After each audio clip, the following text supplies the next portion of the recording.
अस्सलाम वालेकुम दोस्तों, मैं असम अरबाज तुसन दे पे YouTube channel Jalal Bilal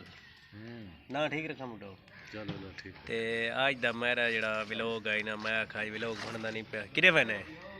एडे by थी मन पता है कैमरा जिथे रखना है ये करे इथे बाई थी आराम दा बाई थी बूटो निठे मल्ला वेंदा बाहर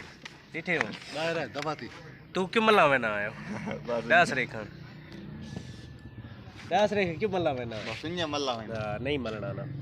अच्छा लाला का मेरा आज व्लॉग बनाने का मकसद है कि मैं आज बड़ा बेहतरीन टाइम किया इस बंदे तो मैं आख यार आज 5 मिनट इस बंदे ने तुसा सजान दे सो शायद तुसा डिठो हो सी सुन टिकटॉक ते मशहूर है आजकल यूट्यूब चैनल इसका बहुत ज़्यादा वायरल थीदा पे ते इस तो मैं आज इंटरव्यू घिनण आया। मैं आख यार 5 मिनट बड़े औखे गिद्दे ये बंदा डिठे ये तो मैं आया मोटरसाइकिल ते इस बंदे आखे यार ये कल ना ते आज तकरीबन हफ्ता थी गया ना मैं तेरे फोन करींदा पे हफ्ता हो गया मैं इस बंदे तेरे फोन करन लगा भाई 5 मिनट मन दे चा ते चलो मैं नाल इ'यां 2 मिनटां दी वीडियो बना चा। इस बंदे आखे चलो ठीक है मैं नाश्ता करके मैं आदा पे असा तकरीबन घंटा तो हो गया उसी फैसल घंटा हो गया असा इसकी इंतज़ार करेंदे बैठे हैं। ये हूँ आया इस आखे चलो यार मैं थोड़ी 5 मिनटा की बजाय ना 10 मिनट दीना चाह तुस अपना इंटरव्यू गिनो जेड़ी शे गिनो। अच्छा लाला जी यूट्यूब चैनल की तेन सलाह कैं दी आई ज़हनी तौर पर बना दी अभी इस भाई ज़हनी तौर पर अपनी इं यूट्यूब इं अचानक वीडियो सट्टन लग गया तो इसका इस चैनल का नाम इन्हें शरबकने के नाम तो ये मशहूर है चैनल इसका नाम तो है ना ये ना है करीम बख्श असल ना इसका है करीम बख्श तो इसका चैनल है शरबकड़े के नाम तो मशहूर बड़ा औखा जहा इस तो मैं टाइम किया है मैं आखे लाला इन करीने। अच्छा तो दोस्तों इस चैनल जिले तैयार किया है तो इसनों वीडियो की अपलोड की डाह नहीं आती इसनों कोई काम की डाह नहीं आती मसलन ना ये वीडियो थोड़े कोरा थी पाए ना। अच्छा ना इसनों वीडियो की अपलोड करने की डाह आती आई तो यानी ये बस पट्ठियां सीधियां वीडियो सटींदा कम अज़ कम इस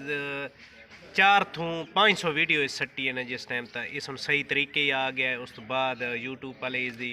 बड़ी या सपोर्ट करन लग गए उस तो बाद अज मेरी खुश नसीबी है जो इस बंदे मैंने टाइम दिता है बड़ा औखा इस तो टाइम किया है तकरीबन हफ्ता मैं इस पिछू लगे ही लगा रहा।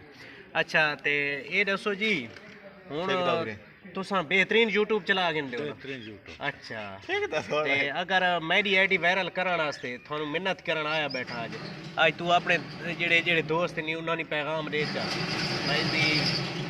यार सबर कर यार मैं मसे इंटरव्यू करींदा बैठा अगे मसे जने टाइम दिता है वातू साइड खड़कार नू शुरू हो वेंदे हो यार खुदा दे बंदे सॉरी गाइज यार मैं इन्हें अच्छा इं ना तेरे तकरीबन 1 लाख दे नेड़े फॉलोवर है इसदे ते जेड़ी वीडियो सटींदा है मिली आने च लगी सवेंदी। अच्छा ये दस इसकी वीडियो फॉलो कीता करो ये ताक च इसी वीडियो ने फॉलो कीता करो ते लाइक ही कीता करो कमेंट च राय दित्ती करो ते सब्सक्राइब कीता करो इन सब्सक्राइब हां लाजमी। फैसल बे आओ ठीक ठाक इसका इंटरव्यू हो गया है मैं आखे मेहरबानी जी तैसन 5 मिनट दिते न ठीक है ते बे आ को चाह पानी तन पिलाए मेहरबानी टाइम सन पिलाया तो कोनी पिलाया कोई तो पीता ही नहीं ना तै साथ तो कोनी कीता सन साथ मन के मैं थारे को लाया बैठा ये जो बेया तेरे को लावे आखे यार सन वीडियो बना